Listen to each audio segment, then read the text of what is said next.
little nervous last night, Jay, in the position round match, and he bowled Marshall Holman at that point. And Marshall really put it on him last night. Let's see if he gets a little stronger today. And he leaves the seventh.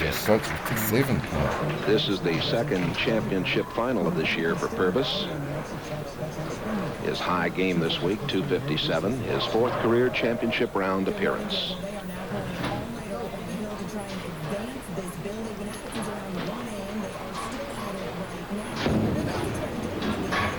You'll notice that Purvis might be the only player on the telecast today that will switch balls for his spares.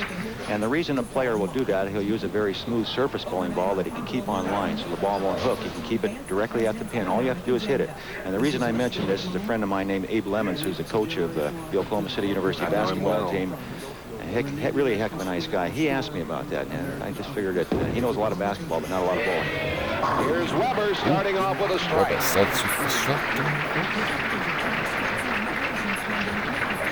One of the real classy games here, Jay. The high arm swing, but great fundamentals. Look how high that arm swing is. Look how low he gets at the foul line. Tremendous wrist roll over the ball. One of the strongest releases in bowling. Maybe the best player in the world right now. Yes, truly one of the most talented players at 25 years old. Florissant, Missouri, suburb of St. Louis. His dad, of course, the Hall of Famer. Pete's 8th year on tour. And that's a good way to start for Weber. Leading money winner, and you know he had to take a break. He laid out about 6 weeks because of some personal problems, yet he's still headed for Bowler of the Year honors if he keeps going this way. And he won one of the big ones, the Firestone Tournament of Champions. And as I mentioned, Jay, he's got so much talent. It's just hard to imagine anybody better than Pete Weber. And Granger strikes on lane 34. Granger on the TV pairs, 256 this week, but as you always like to remind me as we look at his career earnings, what's happened this week doesn't make any difference now. That's right. What happened yesterday has no bearing on today. Lane conditions will change daily, and this is what makes the best players in the world what they are. They adjust extremely well to changing or varying lane conditions.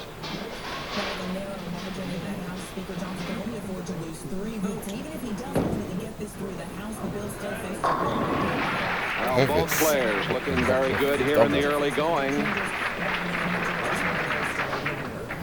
Granger, 5'11", 150. Weber, 5'7", 130. This is a rather tiny field of 5 we have. It sure is, Jay. You add them all together, and they might make one good lineman on the football team, like the refrigerator.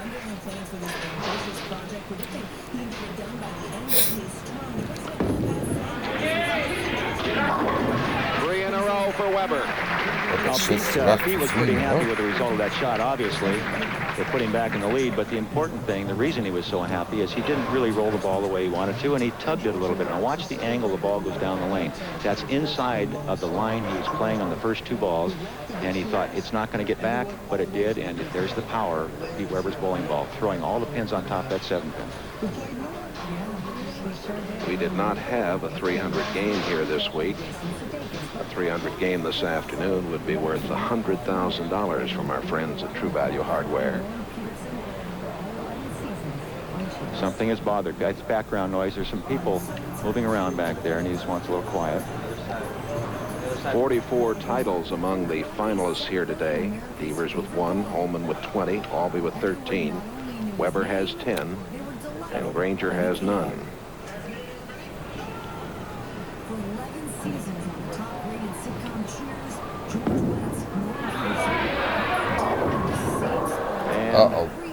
Now, remember the shot he made on lane 34, more direct to the pocket. This one, knowing that he made a mistake and got away with it, this time he made an adjustment and he sent it too wide, and the ball didn't get back. Way out near the channel, it's just too far down the lane to get back to the pocket. Almost impossible spare there, Jay. Yes, the 2-8-10, and Weber is open here in the 4th. We'll be back with more of the Kodak Invitational from the Olympic Bowl right after these messages.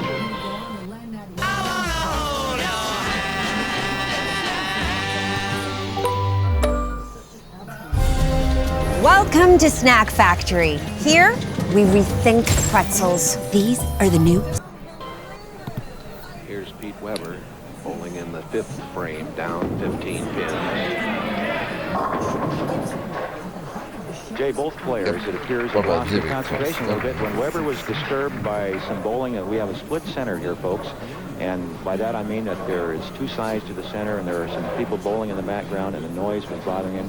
He hesitated, started over, and he got that big split in the fourth frame. And since then, both players seem to have lost their concentration for some reason or the other, and they're not making the shots that were in the opening part of the match. Granger is up by 15 pins.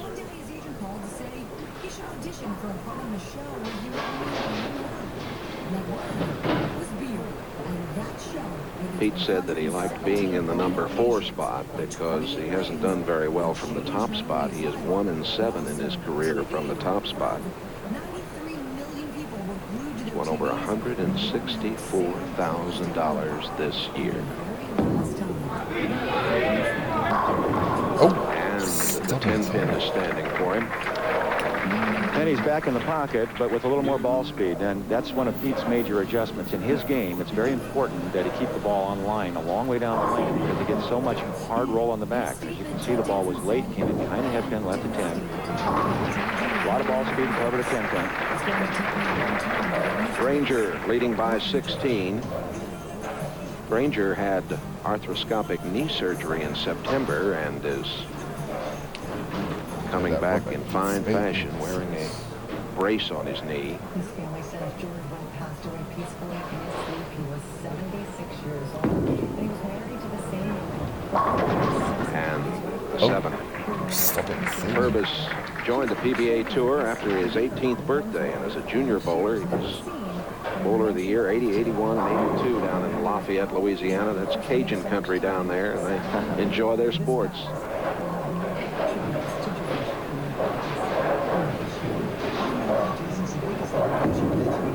As you can see, he goes cross lane, different ball, and a lot of ball speed. All he has to do is hit those 1 pin spares.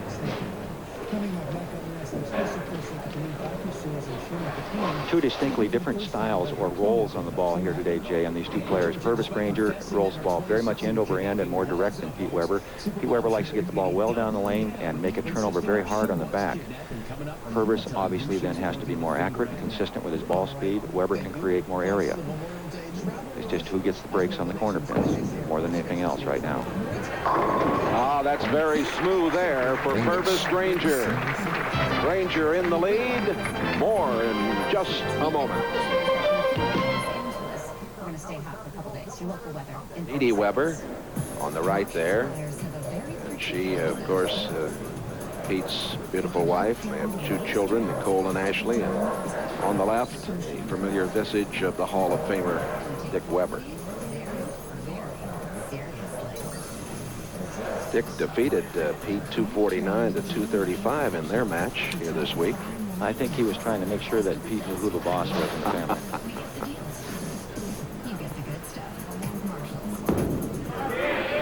Gotta hurry, and it does. A big strike in the 7th for Weber, and he is down 15. You know, as we watch Pete Weber make that shot again, I've noticed that was a great shot there. He really got through that one well. Good projection, good ball speed, and Pete looks like he's relaxed again. And the reason I mention that, Jay, is I've noticed over the years, being around this game as a professional sport, that it tends to help the experienced player to have the commercial break and hurt the inexperienced player. He tends to get more nervous. The experienced player tends to settle down and figure out what's wrong with his game. Weber does come back on target. I'll tell you what, Jay, I think he was more surprised than anybody else that ball got back to the pocket. That ball almost went in the channel, and it was down the lane a good 45 to 50 feet before it made the break back to the pocket. Here we go. Watch this one, folks. You don't think Pete Weber can make a ball rev up? Watch the reaction on his face. Oh, yeah. Granger's lead is now 5. High with this one and leaves the 10 pin. While we were away at a commercial break earlier in the match, he crossed over for his 3rd strike in the 4th frame to get him the lead. Almost did it again, which would have put him in another really dominant position after 8 frames. Didn't quite get the same break he did earlier, though, Jay.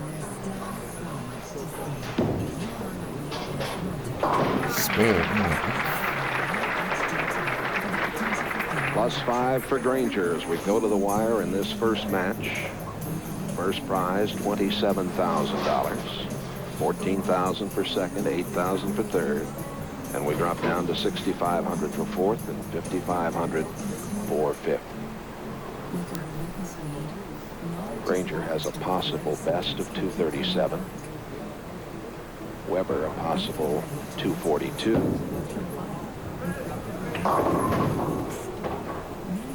Granger came up playing. Granger faltering here.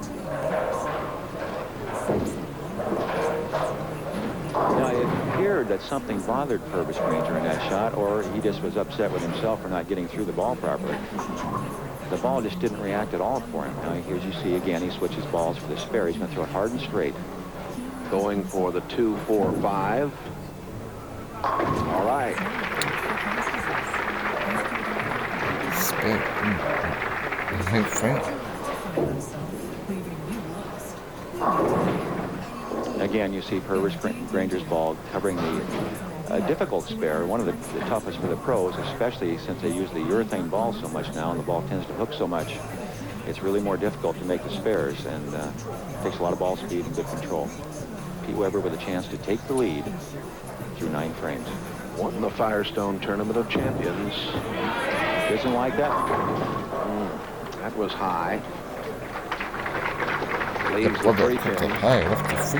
Pete's having some problems with his timing here, and he knows it. And he started well, got into little laps there, came back strong, and he's really struggling with his footwork.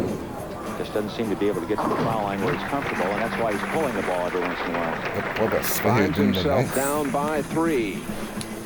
Look at the scoreboard. This is the first match of this Kodak Invitational. Rochester, New York. The hospitality always marvelous here. They had the Pro-Am this week, and last weekend the youth bowling clinics here. This is a area of the country where they really enjoy the bowling game.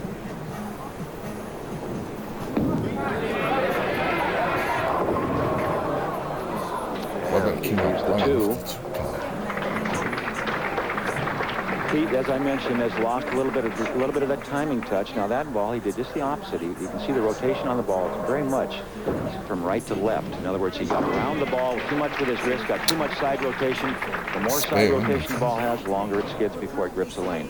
That's why he didn't quite get back to the pocket. He's trying different things. Nothing seems to be working for him. I think he's making adjustments off bad timing, Jay.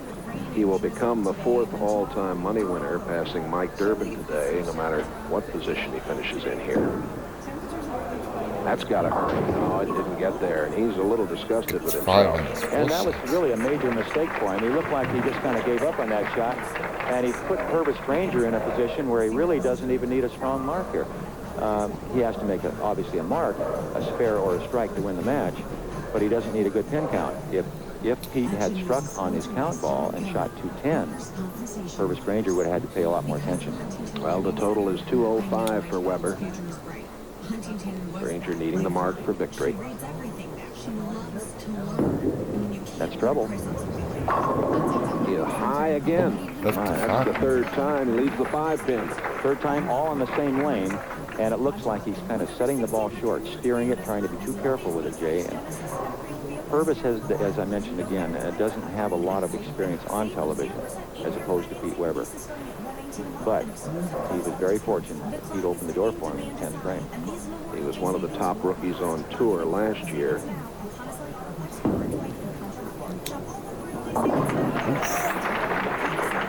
Well, he needs 3 pins. I think he can probably handle that.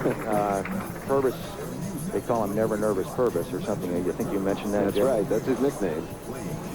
I don't care how many times you've been on the television bowling for a championship in front of a national audience. You get nervous.